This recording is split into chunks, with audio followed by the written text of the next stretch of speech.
नमस्कार दोस्तों, राधे राधे। हमारे देश भारत में कई अनेक मंदिर हैं जो कि कई सालों पुराने हैं।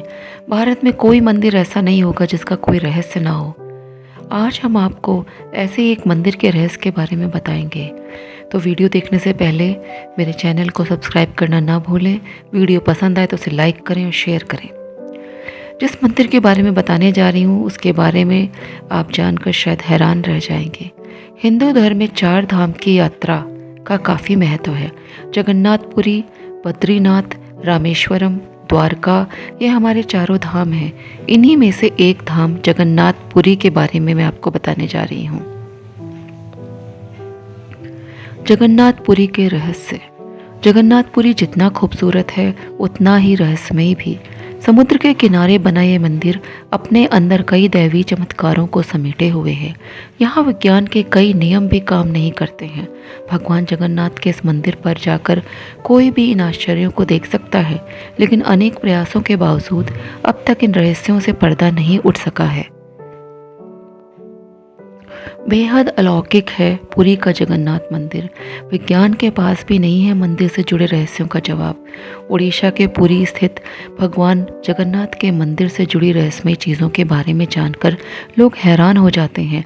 ये मंदिर बेहद अलौकिक है। आज आपको इस मंदिर से जुड़े रहस्यों के बारे में बता रही हूँ, जिनके बारे में जानकर शायद आप भी चौंक जाएंगे। भारत का उड़ीसा प्रदेश अपनी संस्कृति और परंपरा के लिए प्रसिद्ध है। श्रद्धालुओं में उड़ीसा के पुरी में स्थित जगन्नाथ मंदिर को लेकर काफ़ी आस्था है। इस मंदिर में हर साल रथ यात्रा होती है और ये 4 धामों में से एक है। लोक कथाओं के अनुसार राजा इंद्रद्युम्न ने इस मंदिर की स्थापना की। माना जाता है कि भगवान खुद उनके सपने में आए थे और उन्हें मंदिर निर्माण करने को कहा था। ये पौराणिक मंदिर अपने में काफ़ी अलौकिक है। इससे जुड़ी कई ऐसी चीज़ें हैं जिसका जवाब विज्ञान के पास भी नहीं है। आज हम आपको इस ऐतिहासिक मंदिर से जुड़ी ऐसी कई चीज़ों के बारे में बता रहे हैं जो बेहद ही रहस्यमयी हैं। शिखर की ध्वजा हवा के खिलाफ लहराती है। जगन्नाथ मंदिर का झंडा काफ़ी अनोखा है। मंदिर का झंडा हमेशा हवा की दिशा के विपरीत उड़ता है। हवा जिस दिशा में बहती है, झंडा उसके विपरीत दिशा में उड़ता है। अब तक लोग इस बात का अंदाज़ा नहीं लगा पाते कि इस बात के पीछे की क्या वजह है। मंदिर का एक अनोखा रिवाज ये भी है जिसे जानकर लोग हैरान हो जाते हैं कि यहाँ प्रतिदिन एक पुजारी मंदिर में सबसे ऊपर चढ़ता है। मंदिर में ऊपर चढ़ना जैसे किसी इमारत की 45वीं मंजिल पर चढ़ना है। पुजारी मंदिर के ऊपर लगे झंडे को हर दिन बदलता है। माना जाता है कि ये रिवाज बीते 1800 साल से चला आ रहा है। अगर एक भी दिन ऐसा नहीं किया गया तो मंदिर को 18 साल के लिए बंद कर दिया जाएगा। हवा का रुख है उल्टा। यहाँ पर दुनिया के किसी भी कोने में अगर आप समुद्र के पास मौजूद होंगे तो आप पाएंगे कि दिन के वक्त समुद्र से मैदान की ओर हवा चलती है, जबकि शाम के वक्त मैदान से समुद्र की ओर हवा चलती है। लेकिन पुरी में समुद्र के पास की हवा की चाल भी बदल जाती है। यहाँ इसका विपरीत होता है। श्री जगन्नाथ जी के मंदिर में स्थित रसोई दुनिया की सबसे बड़ी रसोई मानी जाती है।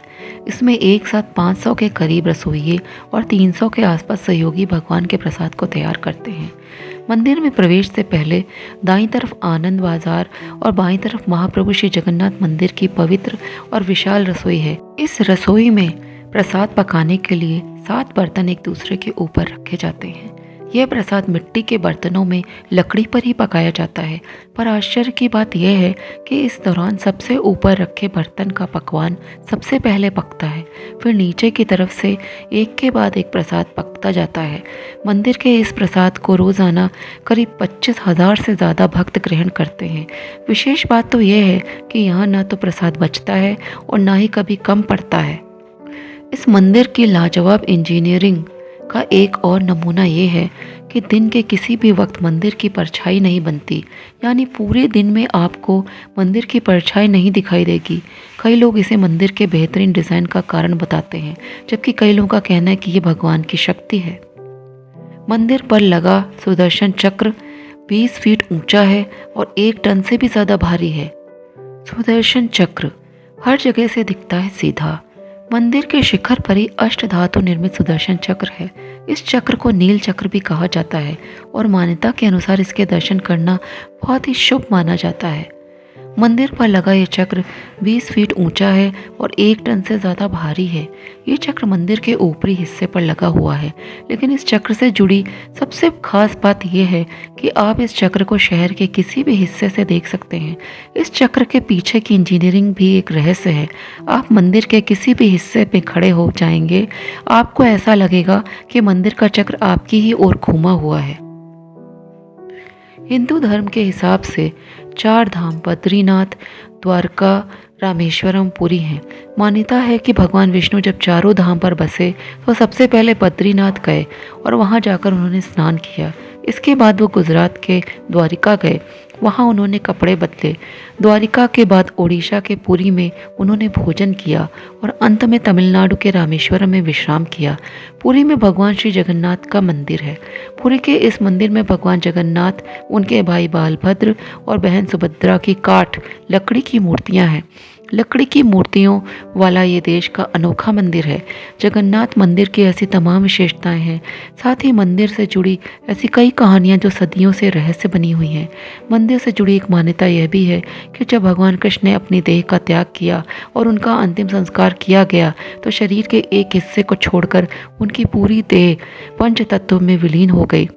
मान्यता है कि भगवान कृष्ण का हृदय एक जिंदा इंसान की तरह ही धड़कता रहा। कहते हैं कि वो दिल आज भी सुरक्षित है और भगवान जगन्नाथ की लकड़ी की मूर्ति के अंदर है। जगन्नाथपुरी मंदिर की तीनों मूर्तियां हर 12 साल में बदली जाती हैं। पुरानी मूर्तियों की जगह नई मूर्तियां स्थापित की जाती हैं। मूर्ति बदलने की इस प्रक्रिया से जुड़ा भी एक रोचक किस्सा है। जिस वक्त मूर्तियां बदली जाती हैं तो पूरे शहर में बिजली काट दी जाती है। मंदिर के आसपास पूरी तरह अंधेरा कर दिया जाता है। मंदिर के बाहर CRPF की सुरक्षा तैनात कर दी जाती है। मंदिर में किसी की भी एंट्री पर पाबंदी होती है। सिर्फ उसी पुजारी को मंदिर के अंदर जाने की इजाज़त होती है जिन्हें मूर्तियां बदलनी होती हैं। पुजारी की आंखों पर भी पट्टी बांधी जाती है, हाथों में ग्लव्स पहनाए जाते हैं। इसके बाद मूर्तियां बदलने की प्रक्रिया शुरू होती है। पुरानी मूर्तियों की जगह नई मूर्तियां लगा दी जाती हैं, लेकिन एक ऐसी चीज़ जो कभी नहीं बदली जाती, ये है ब्रह्म पदार्थ। ब्रह्म पदार्थ को पुरानी मूर्ति से निकालकर नई मूर्ति में लगा दिया जाता है। क्या है ब्रह्म पदार्थ? ये ब्रह्म पदार्थ क्या है, इसके बारे में आज तक कोई जानकारी किसी के पास नहीं है। बस कुछ किस्से हैं जो मूर्ति बदलने वाले पुजारियों से सुनने को मिले हैं। ये ब्रह्म पदार्थ हर 12 साल में पुरानी मूर्ति से नई मूर्ति में बदल दिया जाता है, लेकिन मूर्ति बदलने वाले पुजारी को भी नहीं पता होता कि ये वो क्या है। मान्यता यह है कि इस ब्रह्म पदार्थ को अगर किसी ने देख लिया तो उसकी मौत हो जाएगी। कहा यह भी जाता है कि अगर इस पदार्थ को किसी ने देख लिया तो सामने वाले के शरीर के चिथड़े उड़ जाएंगे। एक किस्सा यह है कि इस ब्रह्म पदार्थ को हमेशा श्री कृष्ण जी से जोड़कर देखा जाता है। मूर्ति बदलने वाले कुछ पुजारियों ने बताया कि जब ब्रह्म पदार्थ पुरानी मूर्ति से निकालकर नई मूर्ति में डालते हैं तो हाथों से ही ऐसा किया जाता है। उस वक्त ऐसा लगता है कि हाथों में कुछ उछल रहा है, जैसे खरगोश उछल रहा हो।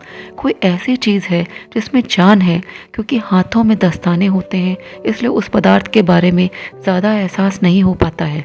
यानी ब्रह्म पदार्थ के किसी जीवित पदार्थ होने की कहानियां ज़रूर हैं, लेकिन इसकी हकीकत क्या है ये कोई नहीं जानता। सिंह द्वार का रहस्य। जगन्नाथपुरी मंदिर समंदर के किनारे पर है। मंदिर में एक सिंह द्वार है। कहा जाता है कि जब तक सिंह द्वार में कदम अंदर नहीं जाता तब तक समंदर की लहरों की आवाज़ सुनाई देती है, लेकिन जैसे ही सिंह द्वार के अंदर कदम जाता है लहरों की आवाज़ गुम हो जाती है। इसी तरह सिंह द्वार से निकलते वक्त वापसी में जैसे ही पहला कदम बाहर निकलता है समंदर की लहरों की आवाज़ फिर से आने लगती है। ये भी कहा जाता है कि सिंह द्वार में कदम रखने से पहले आसपास जलाई जाने वाली चिताओं की गंध भी आती है, लेकिन जैसे ही कदम सिंह द्वार के अंदर जाता है ये गंध भी खत्म हो जाती है। सिंह द्वार के ये रहस्य भी अब तक रहस्य ही बने हैं। नज़र नहीं आते यहाँ पे कोई भी पक्षी। आमतौर पर मंदिर, मस्जिद या किसी बड़ी इमारत पर पक्षियों को बैठे हुए देखा जाता है, लेकिन जगन्नाथ मंदिर पर कभी किसी पक्षी को उड़ते हुए नहीं देखा गया। कोई पक्षी मंदिर परिसर में बैठे हुए दिखाई नहीं दिया। यही वजह है कि मंदिर के ऊपर से हवाई जहाज, हेलीकॉप्टर के उड़ने पर भी मनाही है। तो दोस्तों, ये कुछ रोचक तथ्यों की जानकारी मैंने आज आपको पुरी के जगन्नाथ मंदिर के बारे में दी। यदि ये जानकारी आपको अच्छी लगी हो तो कमेंट बॉक्स में जाकर कमेंट करें और जय श्री कृष्णा लिखना ना भूलें। जय श्री कृष्णा, जय श्री राधे।